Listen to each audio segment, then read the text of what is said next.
Se você pensa que desde que os livros da Bíblia foram escritos, eles estão juntos num único volume chamado Bíblia, e sempre foram aqueles mesmos livros desde sempre, você está redondamente enganado. Foram séculos de muita polêmica e debate para que, enfim, se estabelecesse o cânone atual no Novo Testamento com os 27 livros que conhecemos hoje. Sobre isso, o vídeo de hoje, então vamos comigo conferir.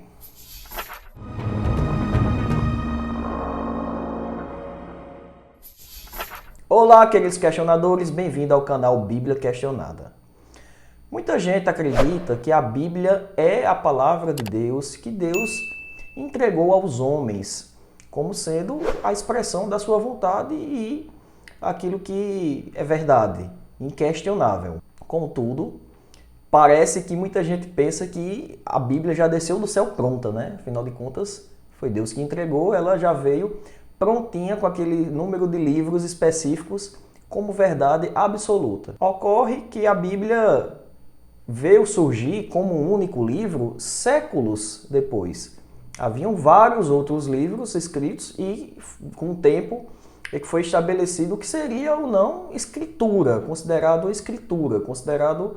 um livro inspirado por Deus. Nas primeiras décadas do cristianismo, obviamente que não havia uma escritura cristã para se considerar como base, e o que era usado era justamente as escrituras judaicas.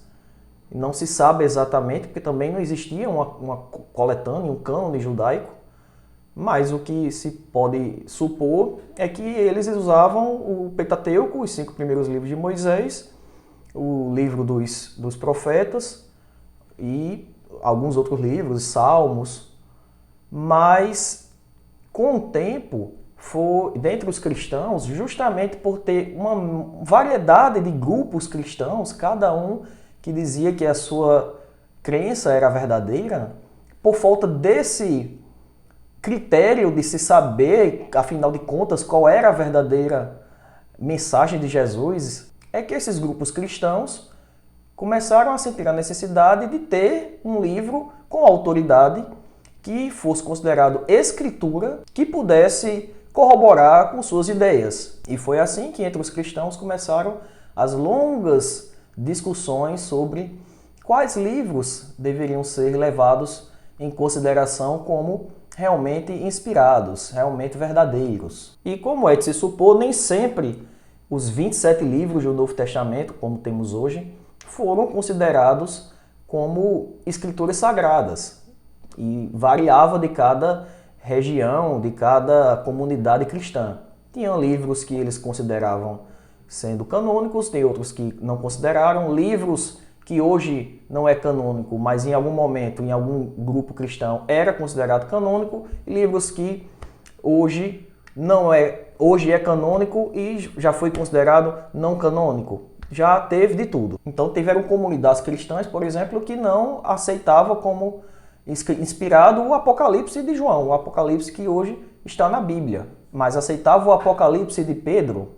Já tinha outros que aceitavam o de João, mas não aceitavam o de Pedro. Assim também como o Evangelho de João, que tinha uns que o aceitavam e outros que não aceitavam. Na verdade, aceitavam o Evangelho de Pedro, que hoje não está no cânone. E isso para todos esses outros livros que circulavam na época. Evangelho de Tomé, Epístola de Barnabé, a terceira carta de Paulo aos Coríntios e tantos outros livros. Então já foi verificado, por exemplo, que em alguns países, como na Síria, na Etiópia e na Armênia, se usava um outro cânone, com outros livros diferentes do que acabou virando o padrão. Como eu já falei aqui em outros vídeos, a mensagem de Jesus, ou a expectativa de Jesus, era diferente do que, no final de contas, acabou acontecendo, que foi a morte na cruz. Quando ele ressuscitou, que também Jesus nem esperava morrer, muito menos que ele ressuscitar, houve uma mudança de todo o entendimento, então precisou ter, digamos, uma nova teologia entre os cristãos a respeito da natureza de Jesus e de uma ressignificação da sua pregação. Como Jesus não deixou nada escrito E seus discípulos, seus seguidores mais próximos, também não deixaram nada escrito, embora na Bíblia contenha cartas de Pedro, de João, mas não foram escritos por eles, como eu já disse aqui em outro vídeo. Ficou meio com o crescimento da igreja se espalhando pelo mundo, ficou cada vez mais frágil se estabelecer, afinal de contas, qual era a mensagem de Jesus. Porque os evangelhos, os livros bíblicos, foram escritos coisa no mínimo 20 anos depois da morte de Jesus, ou as cartas de Paulo. Os evangelhos 40, 50, 60 anos depois, no mínimo, depois da morte de Jesus. Então a mensagem do evangelho era espalhada no boca a boca, na tradição oral.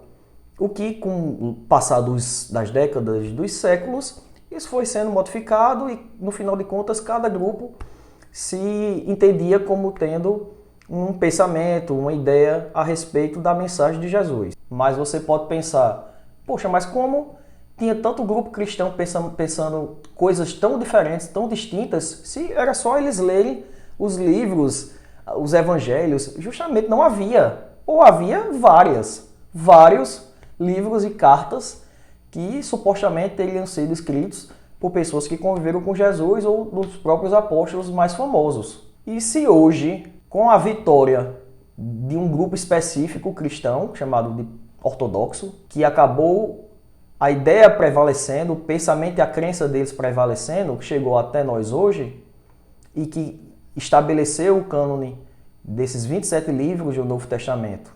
Apesar disso, nós ainda encontramos tanta divergência dentro do mundo cristão, entre a Igreja Católica e o protestantismo, dentro do próprio movimento protestante, várias e várias denominações cristãs, denominações evangélicas, que pensam diferente, que interpretam o livro da Bíblia, que é a mesma para todos, mas há uma interpretação diferente. Então já há uma divergência enorme, usando a mesma fonte.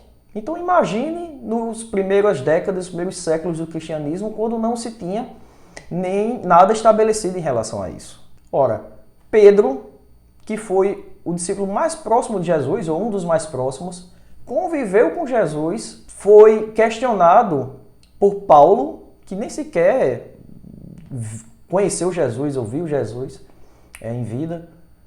E Paulo questionou Pedro a respeito da necessidade ou não de manter as leis de Moisés para ser cristão. Então houve essa divergência que depois foi resolvida numa reunião, tipo um concílio em Jerusalém. É assim que conta os livros da Bíblia. E aí Paulo acabou convencendo Pedro de que não tinha essa necessidade de seguir as leis judaicas para ser cristão. Então quer dizer, Pedro poderia, com toda a autoridade da pessoa que conviveu com Jesus, acabou sendo questionado por Paulo e convencido de que Paulo estava certo. Então, se no início do cristianismo, nos primeiros anos do cristianismo, envolvendo uma figura que conviveu com Jesus, que foi discípulo de Jesus, já se tinha uma divergência, então imagine nos anos seguintes. Apesar de Paulo ter vencido essa primeira questão teológica, aí, digamos assim, sobre isso, teve um grupo, não encerrou a discussão, um grupo ainda chamado de Ebionitas, continuou acreditando que Jesus era o Messias judeu e, por causa disso, a lei de Moisés deveria ser estritamente observada e que havia, sim, a necessidade de seguir a lei de Moisés para ser cristão. Os Ebionitas era só mais um dos grupos que alegavam isso. Tinha vários outros que alegavam enormidade de coisas diferentes sobre a natureza de Jesus. Jesus era só homem e não divino, outro que Jesus era só divino e não humano. E os ortodoxos que acreditavam que Jesus era os dois ao mesmo tempo. Foi a que acabou prevalecendo. E tantos outros grupos, gnósticos, etc. Cada um desses grupos afirmando serem os donos da razão e tinha os seus livros que corroboravam com suas ideias. E seus livros supostamente escritos por discípulos de Jesus, contando palavras supostamente ditas por Jesus, ensinamentos de Jesus, livros, epístolas, apocalipses, dos mais diversos. O grupo considerado ortodoxo acabou vencendo a batalha porque acabou tendo mais força de convencer, de converter novas pessoas e acabou virando dominante. Também era mais influente dentro da Igreja de Roma. Possivelmente a força dentro de Roma, capital do Império, acabou que fortaleceu ainda mais esse grupo, culminando com a conversão do imperador Constantino no século IV, e ele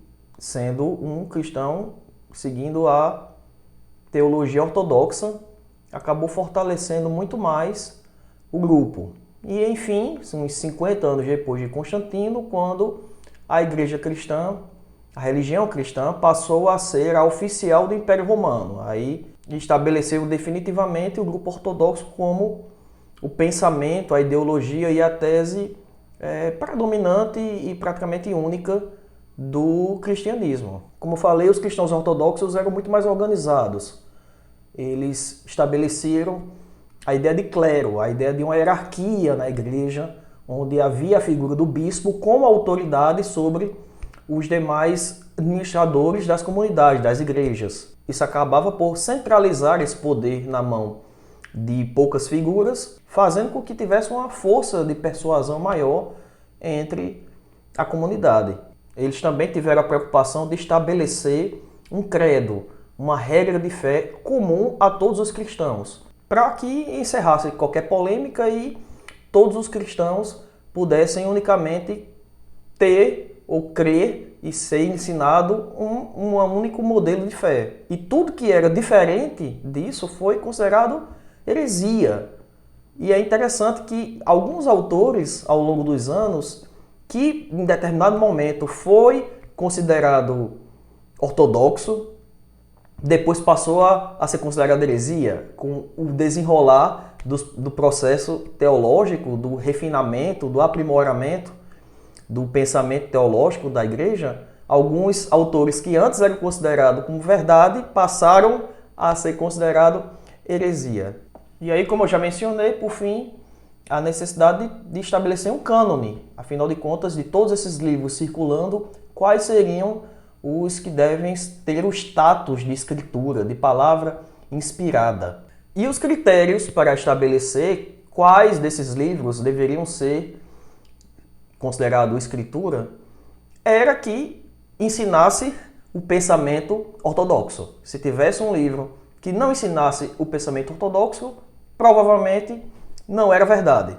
Também tinha que ser um livro que fosse amplamente conhecido, amplamente utilizado como escritura em várias comunidades, e que fosse antigo e que fosse escrito por um apóstolo, ou pelo menos um acompanhante de um apóstolo. Mas o interessante é que precisava ser coerente com a crença ortodoxa. Porque se tivesse um livro, por exemplo, escrito por um apóstolo, supostamente, como por exemplo o Evangelho de Pedro, mas que tivesse lá algum ensinamento que colocasse em dúvida, que fosse polêmico, que pudesse não ensinar exatamente a doutrina ortodoxa e pudesse dar margem ao entendimento de outro tipo de crença que competia com a ortodoxia, a conclusão era simples: não foi escrita por Pedro, porque se fosse escrita por Pedro, não teria esse ensinamento. Ou seja, a verdade era a da ortodoxia.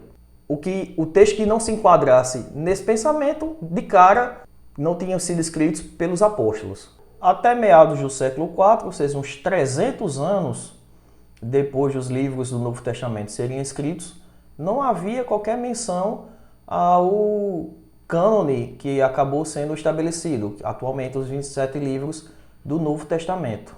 A primeira sugestão do cânone com esses livros atuais foi feita por Atanásio, o bispo de Alexandria, em 367.